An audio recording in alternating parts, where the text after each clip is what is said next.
up, you guys, and welcome back to my channel. As you can see, I am bringing you guys the best of 2016. I really haven't tried a ton of new products this year because of my move and, like, you know, funds were a little bit tight, but I have like quite a few of like really standout products that have lasted me through my move and really living with a limited makeup bag. So I just wanted to bring this to you guys. Of course, a lot of this stuff has probably already been mentioned in, you know, monthly favorites or current favorites videos. I'm trying to get my life in order here, but I have my basket full and I am ready to go. So I think I am going to just start off with some tools because that makes the most sense to me. So I have used, you know, pretty much the same few brushes or same set of brushes for the most part for years, other than like adding in a few Real Techniques brushes and here and there, which those brushes are great, don't get me wrong. They definitely work well, but there have been just a few standout brushes that like I feel I can't live without now. Number one being, all of these are dirty because obviously I use them a lot, but the first one being the Morphe E49 brush. This I use to set, my under eye powder. And what I really like about it is how it kind of tapers inward and it's really flat. So it's very controlled in where you can put your powder, and it's really soft, nice to use. I absolutely love these brushes, and I really need to buy more Morphe brushes, but like I said, I have the ones that I've been using for quite some time. None of them have broke or anything, and I don't need just like an access of things. So this one was definitely a great addition to my brush collection. And then the next one here is the M500 brush. This is like a multi-purpose brush to me. Like I can probably use this to set my under eye, but the main thing that I like to use it for is like a highlight as well as any blush products. It's also like more of like a tulip shape, but it's more rounded. And it's very like, you know, it's not too densely packed, so like it really applies the blush or highlight on in a very light manner. It doesn't overdo it, doesn't overpack too much color. You can't F up with this basically. I absolutely love this brush. So the next brush and the last brush I'm going to speak on is my eyebrow brush, which doesn't seem like it would be a big deal, but it is to me, and I'll tell you why. So this is the Anastasia Beverly Hills brush. Clearly the label is all rubbed away. I don't even know what the number, I want to say this was the number 12, but the hairs on this brush have been through hell and back, and they have held up so nicely. They're still very stiff and controlled, and they pack a punch with the color without, like, you know, overdoing it. And then the spoolie is just of really nice quality. I mean, it's just as simple as that, honestly. Okay, so next I want to talk about foundations and concealers. So again, I told you guys this year while we were in the process of moving, I had one bag, and in that bag I had maybe about, I want to say I had just 2 foundations and I had a few concealers.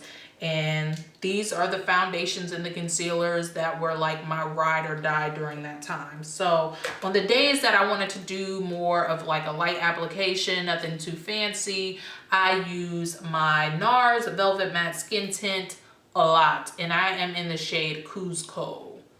So all summer long, this was like my go-to. It's like the perfect shade. It's extremely light. It gives you so much coverage just to be a tinted moisturizer. Like I tell people all the time, like if you want effortless glam, like this is it. Like I've never seen a tinted moisturizer pack this much of a punch. And like, you know, Clearly you can build it up a lot more, but I think that is fabulous coverage considering it's a tinted moisturizer, and it's broad spectrum, SPF 30 sunscreen, so it's perfect for when you're in the sun and everything like that. It gives you no flashback. It sets beautifully. I still set with a powder because I'm an oily girl, but you don't absolutely have to. Really, literally, if you just want an effortless look, this brows mascara out the door, you could definitely go for a look like that with this foundation. That's why I love it. So the next foundation that I have here is the Hourglass Vanish Stick Foundation. I am in the shade Golden. I received this in an influencer Vox box for free, but I am so glad that I got this, you guys. Like, this foundation, like, I've never really tried like too many stick formulas in general, let alone a stick foundation. This has changed the game. Like, the coverage on this is of a concealer. It blends in like a fucking dream, you guys. Like, it's a little bit lighter for me. Well, it was, but it's probably about my perfect shade now. But it has the coverage of a concealer. You can build this up. You can like just use this to kind of spot correct certain areas. But I absolutely love this foundation.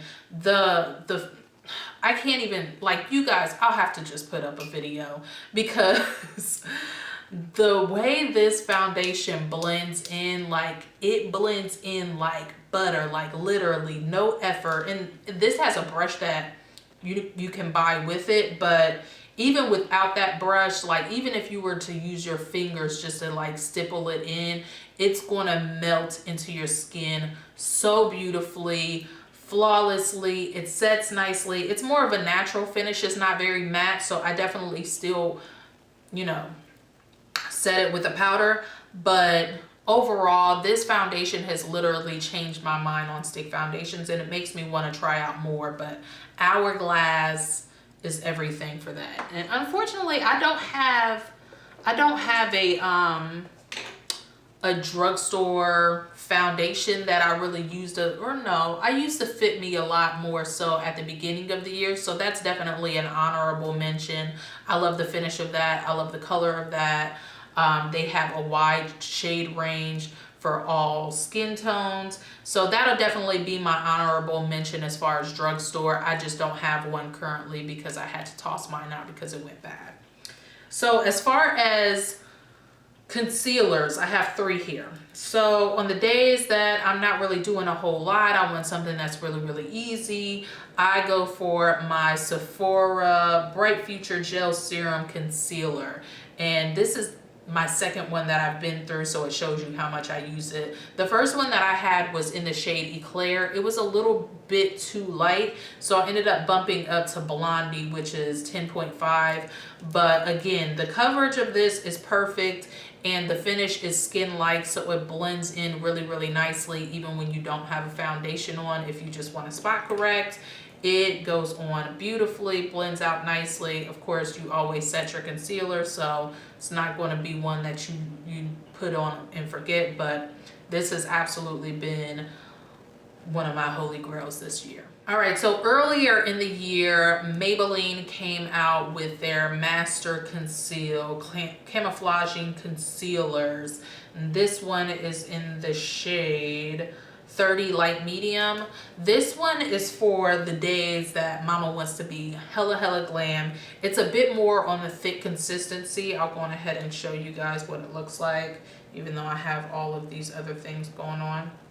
But it's definitely more so on the thick consistency, which is perfect for like those glam evenings when you need it to stand the test of time.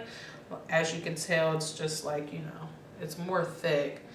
But the coverage on this is absolutely beautiful. I love how moisturizing it is underneath my eyes. Sometimes I use certain concealers and they almost can get too dry when you set it. And that's not something that I like. So with this, I can definitely set this and be comfortable, or have the comfort of knowing that it's not going to start to look cakey even with my setting powder. So absolutely love this. Very affordable. The bomb. Oh, the Sephora one is very affordable as well. I want to say this is $10 or $15. Either way, like, you know, these are probably near the same price range. And then for like a high-end concealer, this NARS concealer I've had for at least 2 years now. This is more of like a special occasion type situation, but it's very, very rich and thick as well. But what I love about this is the shade range that they have this in. I have it in the color Custard, which is like their medium shade. But all of NARS products really, really works well for me specifically because most of them have like a yellow undertone. So I prefer to go for this even when, like, you know, none of my concealers are working. You know how you gotta kind of switch it up sometimes. This is absolutely fantastic for when you want to amp up a glam look. So yes. So speaking of powders, I'll go on ahead and pull out the few that I have used the most this year. So I don't talk about this powder a whole lot because most of the time it stays in my purse. But this is the NYX Stay Matte Not Flat, and this is in the shade Warm Beige. As you can see, I have hit pan. I've used about 3 of these now. I will say these don't come with a whole lot of product in them. However, I really, really love them just to kind of, you know, touch up my face. Like most of the time when I'm at work or just out and about, I really tend to lose a lot of the color around my nose and my mouth. So this is perfect for just setting those areas or touching up those areas whenever I need to. And like it says, it's a matte finish, so it sets it really, really flawlessly and just blends in nicely, and it really controls my oils. So absolutely love this. Shade range needs to be a little bit broader, but it's a really, really good powder. And then also I have my Laura Mercier Secret Brightening Powder in the shade 1. I believe they have a 1 and a 2. But when I first bought this, probably about 2 years ago now, I really kind of struggled with whether or not I like this powder, and I feel like this year I really grew to love it. I realized with this powder, this is not a powder that you bake with. Even though I see some people do that, for my skin tone, it does not work to bake because I would definitely have a lot of flashback because they do have like little light reflecting particles in the powder. So I definitely like to just do a really, really light dusting of this just to set in place. This with the NARS is absolutely divine because with the NARS, it can really get dry sometimes depending on, like, you know, what my moisture levels are at that day.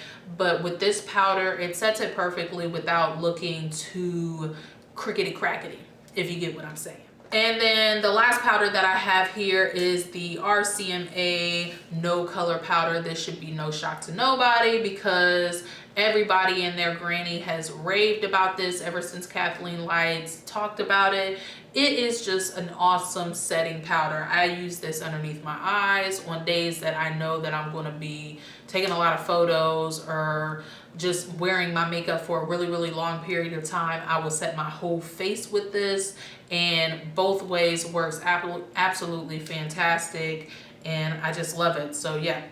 All right, next I just want to talk about a brow product that I have been using all year long. I want to say these came, oh, excuse me. I want to say these came out this year. The Brow Color by Colorpop. These are the potted like gel brow colors or whatever, and I have 2 shades in this. The shade that I've been using the most recently is Banging Brunette, and as you can see, I have dug deep up in that joint, and like I said, it's lasted me quite some time. What I like about this is that it sets my brows perfectly. It's a great shade range that they have, and they're really, really easy to use. Now, when I first got these, I want to say there were a couple of colors that were kind of misses as far as texture goes, but it could have just been the jar that I got. But this is my absolute favorite. And before I was using, I still use a powder on occasion, but I was using the NYX brow gels for a really long time. But what I didn't like about that is how before I was even able to use the end of the tube, it dried out and made it really hard to squeeze out and to apply. It lost its creaminess. But with these, it's really remained creamy the whole time. Really consistent product. So I absolutely love this. Let's go ahead and talk about some more Colorpop stuff since we're on the subject of Colorpop. I freaking fell in love with Colorpop this year, as did the rest of the world, but I have particularly loved these few products. So of course, I can't go on without mentioning the lipsticks in general. I'll just say the matte lipsticks, the satins. I don't have many of the lip glosses because those are newer releases, but definitely the satin and the mattes as well as the lippy sticks, those stay in my purse. Like, I haven't really bought too many other lip products because I use these ones non-freaking stop. One color that I have here is Beeper, and then the other one that I used a lot, which I actually lost and I need to get it again. I think it's called Rabbit. It was one of their satin lipsticks, but these motherfuckers are the shits. Yes. And then just a few of the eye colors that I'm going to mention is Weenie, which was a shade out of the Kathleen Where the Night Is foursome. It's just a perfect rose gold color, and most of the time that I buy the Colorpop what are these called, Super Shock shadows, I tend to go for like lid colors just because they're really easy to apply with fingers, and I don't have the perfect brush. But I did just receive a brush that they recently came out with, so I'm interested to see how they work with the crease colors that I have. But anyways, another color that I have here is another Kathleen Lights shadow, which came out with the Where the Light Is foursome. It's just like the perfect like pearlized penny color. Absolutely love it. And then lastly here I have Hammered, which is like a olive, like a blackened olive green, and this is a metallic shade. These are some that like I constantly go back to. Like, I literally have a handful that I use on a regular basis, and those are definitely it. Since we're on the topic of eyeshadows, let's go on ahead and go into some palettes that I have used a lot this year. So this should go as no surprise. Absolutely, the Morphe 350. Like, it was such a struggle getting this dude, and ever since I got it, I use this almost like when I'm just like doing my makeup on a day-to-day basis, not filming for you guys. This is a palette that I tend to go to because it has such a wide shade range of just like really nice neutral tones. I barely pick up my Too Faced chocolate bars anymore. This is it. And which is kind of bad because I need to use everything that I have, but all of the colors in this palette are good. I have not ran across one color that is not a good shadow, and these are extremely affordable. You can always find a coupon code to get money off. I believe I got mine for like 20 bucks or something, so it's well money spent. Okay, you guys still with me? All right. So I know that this was more of a late release. I have a couple of things in here that were later releases, but I cannot go on without mentioning this because it did drop in 2016. So I have to mention it, right? Like, that's the way it works out. Listen, let's give it up. Give it up for the queen. Queen of Hearts by Colored Rain. Like, they came through last minute and dropped this jewel. I felt disrespected. On Black Friday this dropped, and this was like the one and only thing that I bought for myself, which I was proud of, number one. But number two, it's just, come on, like, get into it. Listen, you know the number one thing, or not the number one thing, one of the things that I like about this palette is that it has a little bit of something for everybody. So for my lighter girls, you know, there's that transition color. For my brown girls, there's that transition color. And then for my dark girls, there's that transition color. And then you have like a wide array of just like things to play with. Now for me, something that gets unsung a lot of the times is a really good transition color. So I really appreciated the fact that they had you know, a nice balance of different transition colors, because with these type of colors that she added in the palette, like you definitely need a good transition color. So for me, Air is my transition color, and it has to be one of my favorite, all-time favorite in my collection. And I can say that without an issue, because some days when I'm using my other palettes, I definitely still go to Air because it's the best consistency. The consistency just blends out like butter. It's like the perfect, like nice peachy tone. It's just good. Like Air is just good. And not only that, but like then like you get into like the pressed pigments that they have in this palette, like when applied with your finger, honey, like if you haven't got this palette, I don't know what the hell you're waiting for. I don't even know if it's limited edition or what, but this palette is worth the money. This was a $50 palette, and I'm so glad that I spent every single red cent of this shit, because it has slayed my life. Like literally every single color in this palette, with the exception, I will say, oh, let me take it back a little bit.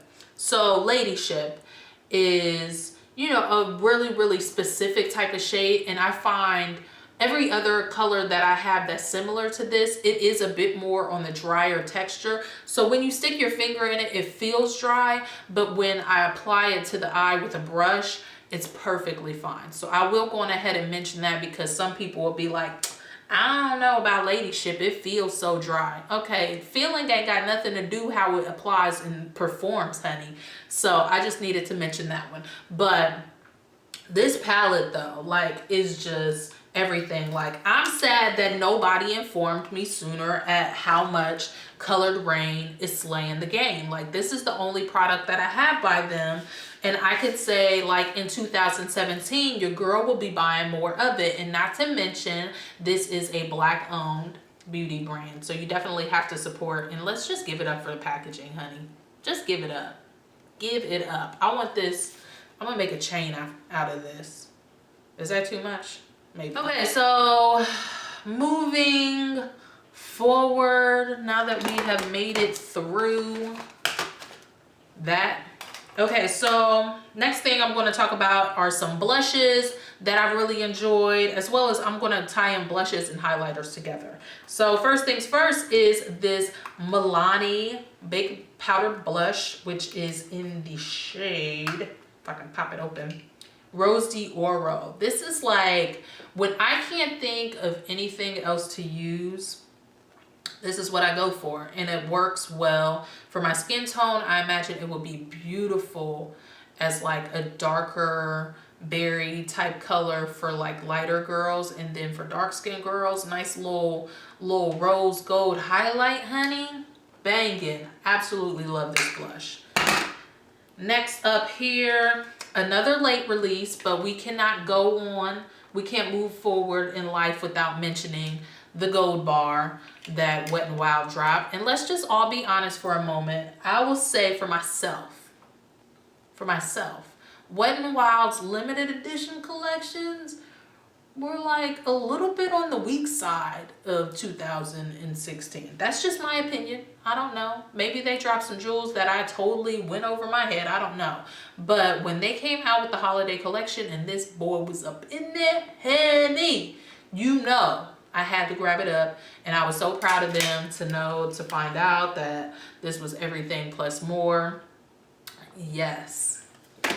And then last but certainly not least, as far as blushes go, you're gonna have to pardon me, because this was limited edition, but I believe you can purchase all of these separately. I'm pretty sure, at least the highlighters and maybe a couple of the blushes. The Jaclyn Hill Becca face palette. Listen, I'm not, oh my gosh, I'm not one to like lose my mind over certain products, but when this dropped, your girl was on Sephora like a crackhead needing his crack. Like, that's what I was like. So when I got it, honey, like, so this is why this is a part of my like favorites, best of 2016. When I was transitioning between my move, I literally had, you know, my small bag to live out of as far as my makeup was concerned for about 2 or 3 months. This is all I had. I had 3 blushes and these 2 highlights. And of course, you know, I had my Mary Luminizer. But I felt like at this point it'd be real repetitive for me to put it in here. It's fine. But these highlighters, like, I don't own, I think I maybe own one other Becca highlight, or yeah, Becca highlighter. And these are just, blang, blang. Every time I come over, I just say that blang, blang. They're just everything. And then, like, you know, let's get into these blushes as well, because these were definitely like amazing to me. Like the pigmentation of these, and then just the versatility. I like that she had more of a shimmery, like that she had like a medium tone pink, which will work with plenty of people. And then this like, I don't even know what to call it. It's almost like a terracotta type of blush. I don't know. It's like, if you don't want to do blush and you don't want to do bronzer, you go for a shade like this. So this is something when I'm wanting a more natural look. But this was it for me. Like this year, like this was probably one of the best purchases that I made, because I'm not really big on blush, but I really needed to expand my horizons a little bit and try some different things out. So I'm really glad that I added that to my collection. There's always a few things in my bag that never make it out, meaning my purse. Never makes it out of my purse, which means that it never makes it to video. So they are like the unsung heroes, which this one here is it. So I want to say earlier in 2016, I received like a miniature of the Buxom lip gloss in the shade Dolly in one of like my Sephora play boxes, and I breezed through that tube in like probably a few weeks because I could not stop using it. I really love the way that these plump up the lips, adds the shine, the moisture. These are just awesome lip glosses, and I feel like certain lip glosses just don't get talked about enough. So this one is definitely one of my all-time favorites. Right now I just have a miniature because I had like a little whatever. I already explained this, but my favorite shade is Dolly. So this is one lip gloss, one product that definitely always stays in my bag. I've gone through at least 3 of these, the larger tubes. So you can imagine how much I actually love this and use this. So yes, this had to be mentioned. And then this year was kind of like a quest of me trying to, you know, step my lash game up, even though I'm not like an everyday lash wearer. I don't always wear lashes even when I'm doing a really glamorous look. It's really specific for me to wear a lash. But the lashes that I have grown to really like, and I like how light they are. I actually don't have a pair right now, but I do have a box, which is the Kiss Blooming Lash. Now, what I liked about these were how lightweight they felt on the eye, and then they had, instead of just like one singular swoop of like lashes, they kind of like were really flirty and kind of like, you know, I don't know how to describe it, really kind of feathery is a good word. I loved how feathery they were, and then they weren't like, you know, super chopped off. They kind of like tapered off at the ends and everything. And these are drugstore lashes. I prefer these over Ardell any day. And usually they're always on sale, so I always get them for like, you know, a decent price. But I want to say they're usually range between like $4 to $7. But I absolutely love these lashes. And then the very last thing that I wanted to mention, which was more so like a natural hair thing, because I don't switch up my products a lot, I didn't feel like it made sense for me to show you all the products that I use. However, I did add one thing into my regimen that I didn't really think was ever going to work for me before. This is something that I've used on my daughter for years, and I finally decided to go on ahead and try it on myself, which is the Jamaican black castor oil. And I buy it through Tropic Isle Living from like a local, you know, beauty supply store. But this oil is thick, which is why I didn't think that I would like it so much on my hair. However, like especially like summertime when I'm swimming a lot, and then right after I bleached my hair earlier this year, my hair really called for a lot more hydration, which led me to try this out on my own hair. And all I use this for is after, you know, shampooing and applying all my styling products and everything, I literally just coat my hands and I scrunch it on the ends just to seal in all the moisture. And I really feel like it played a major part in repairing my curls this year. I don't know if you guys realize, I'll have to show like a before and after, or like a side by side or something of how my curls were looking a year ago to how they are looking now, even though you can't see them right now. But I definitely have this to thank for that, because I don't know what was going on with the ends of my curls before, but yeah. So that is the end of my video. This was all of my best of 2016. I felt like it wasn't a whole lot, but I feel like I've been sitting here for at least a good half an hour or so. So job well done, I guess. So I hope that you guys all enjoyed. If you guys have any favorites that I didn't mention in this and you feel like I need to try them out, definitely leave them down in the comment section below. I would love to see and hear what some of your favorites were. And then also, if you're not subscribed, go on ahead and subscribe. And if you are a subscriber, hit that little bell right next to the subscribe button so you can be notified every single time I put out new videos. So that is it for this one, and I will see you guys on the next one. Peace out.